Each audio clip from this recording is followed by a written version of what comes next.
Friends, welcome back to Divya's Sandalwood. ಹೇಗಿದ್ದೀರ ಎಲ್ಲರೂ? ಚೆನ್ನಾಗಿದ್ದೀರಾ ಅಂತ ಅಂದ್ಕೊಳ್ತಿದ್ದೀನಿ. ನಾನು ಇವತ್ತಿನ ಮಾತುಕತೆ ಯಾಕೆ ಬಂದಿದ್ದೀನಿ ಅಂತಂದರೆ ತುಂಬ ಎಕ್ಸೈಟೆಡ್ ಆಗಿರುವಂಥ ಟಾಕ್ಸಿಕ್.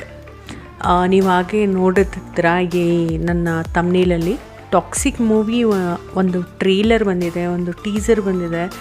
ಅದು ಎಷ್ಟು ಉಚ್ಚರಿಸಿ ಮಾತಾಡುವಷ್ಟು ಒಂದು ಟಾಕ್ಸಿಕ್ ಟ್ರೇಲರ್ ಬಂದಿದೆ ಅಂತಂದರೆ ಆ ಒಂದೊಂದು ಸೀನ್ಸು ಕೂಡ ಇಂಟರ್ನ್ಯಾಷನಲ್ ಲೆವೆಲ್ಗಿದೆ. ಅದನ್ನು ನಮ್ಮ ಕನ್ನಡ ಮೂವಿ ಅವರು ಮಾಡಿದ್ದಾರೆ ಅನ್ನೋ ಒಂದು ವರ್ಡ್ಸ್ ಅಂತೂ ಬರಲ್ಲ.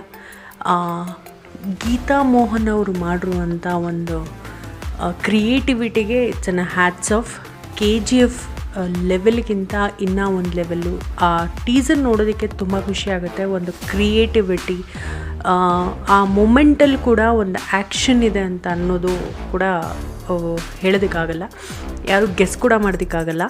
ಸೊ ಆ ಥರ ಒಂದು ಕ್ರಿಯೇಟಿವಿಟಿ ಕೊಟ್ಟಿದ್ದಾರೆ, ತುಂಬ ಚೆನ್ನಾಗಿದೆ. ಇನ್ನು ಮುಂದಕ್ಕೆ ಎಷ್ಟು ಲೆವೆಲ್ಗೆ ಎಕ್ಸ್ಪೆಕ್ಟೇಷನ್ಸು ಯಶ್ ಅವರಿಗೆ ಬರುತ್ತೆ ಅಂತ ಅನ್ನೋದಕ್ಕೆ ಹೇಳೋದಕ್ಕೆ ಆಗಲ್ಲ. ಯಾಕೆಂದರೆ ಇವಾಗ ನಮಗೆ ಒಂದು KGF ನೋಡಿದ್ದು ಇದಕ್ಕೆ ಈಗ ಬರ್ತಿರೋ ಟೀಸರ್ಗೆ ಒಂದು ಟ್ರೇಲರ್ಗಾಗಿರಲಿ ಎಕ್ಸ್ಪೆಕ್ಟೇಷನ್ ಜಾಸ್ತಿ ಆಗ್ತಾಯಿದೆ. ಅವರು ಕೆಳಗಡೆ ಬರೋದಕ್ಕೆ ಆಗಲ್ಲ. ಆ ಒಂದು ಎಕ್ಸ್ಪೆಕ್ಟೇಷನ್ಸಿಗೆ ಟೀಸರ್ ಕೂಡ ಅಷ್ಟೇ ಒಂದು ನ್ಯಾಯ ಒದಗಿಸಿದೆ ಅಂತ ಹೇಳ್ಬೋದು. ಅಷ್ಟು ಚೆನ್ನಾಗಿದೆ. ಆ ಕ್ರಿಯೇಟಿವಿಟಿಗೆ ಇಟ್ಸ್ ಅನ್ ಹ್ಯಾಟ್ಸ್ ಆಫ್. ತುಂಬ ಚೆನ್ನಾಗಿದೆ. ಆ ಮೂವಿಗೆ ನಾವೆಲ್ಲರೂ ತುಂಬ ವೆಯ್ಟ್ ಮಾಡ್ತಿದ್ದೀವಿ. ಮಾರ್ಚ್ಗೆ ಈ ಮೂವಿ ರಿಲೀಸ್ ಆಗುತ್ತೆ ಅಂತ ಹೇಳ್ತಿದ್ದಾರೆ. ಟಾಕ್ಸಿಕ್ ಸೀರಿಯಸ್ಲಿ ಎಲ್ಲ ಯಶ್ ಫ್ಯಾನ್ಸು ವೆಯ್ಟ್ ಮಾಡ್ತಿದ್ದಾರೆ, ಇನ್ಕ್ಲೂಡಿಂಗ್ ಮೀ. ನಾನು ಕೂಡ ಆ ಟೀಸರ್ ನೋಡಿ ಸಿಕ್ಕಾಪಟ್ಟೆ ಎಕ್ಸೈಟೆಡ್ ಆಗಿಬಿಟ್ಟಿದ್ದೀನಿ. ತುಂಬ ಚೆನ್ನಾಗಿದೆ. ಒಂದೊಂದು ಸೀನು ಮತ್ತು ಇಂಟರ್ನ್ಯಾಷನಲ್ ವ್ಯೂವು, ಅವ್ರ ಲುಕ್ಕು ಮತ್ತು ಟ್ಯಾಟೂಸು ಎಲ್ಲನೂ ಒಂದು ಕ್ರಿಯೇಟಿವ್ ಆಗಿದೆ, ಒಂದು ಯುನೀಕ್ನೆಸ್ನ ಕೊಟ್ಟಿದೆ.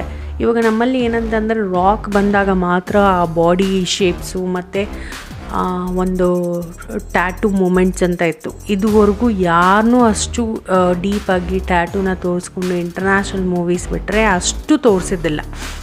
ಈಗ ಏನಂತ ಆಗಿಬಿಟ್ಟಿದೆ ಅಂದರೆ ನಾನು ನೋಡಿರೋದ್ರಲ್ಲಿ ತುಂಬ ಕಡಿಮೆ ಈ ತೋರಿಸಿದ್ರು ಕೂಡ ಒಂದು ಮೂವಿ ಸೀನ್ಸಲ್ಲಿ ತೋರಿಸಿರ್ತಾರೆ, ಬಟ್ ಟ್ರೇಲರ್ ಇಟ್ ಸೆಲ್ಫ್ ತೋರಿಸೋದು ತುಂಬ ಕಡಿಮೆ ನಮ್ಮ ಕನ್ನಡ ಮೂವಿಲಿ. ಯಾಕೆಂತಂದರೆ ಟ್ರೆಡಿಷ್ನಲ್ ಆಗಿತ್ತು, ಬಟ್ ಇವಾಗ ಒಂದು ಇಂಟರ್ನ್ಯಾಷನಲ್ ಲೆವೆಲ್ಗೆ ಇದು ಚೇಂಜ್ ಆಗಿದೆ. ಸಿಕ್ಕಾಪಟ್ಟೆ ಇಷ್ಟ ಆಯಿತು. ನಿಮ್ಮ ಅನಿಸಿಕೆ ಕೂಡ ನನಗೆ ಕಮೆಂಟ್ ಸೆಕ್ಷನಲ್ಲಿ ಮೆನ್ಷನ್ ಮಾಡಿ. Thank you for watching.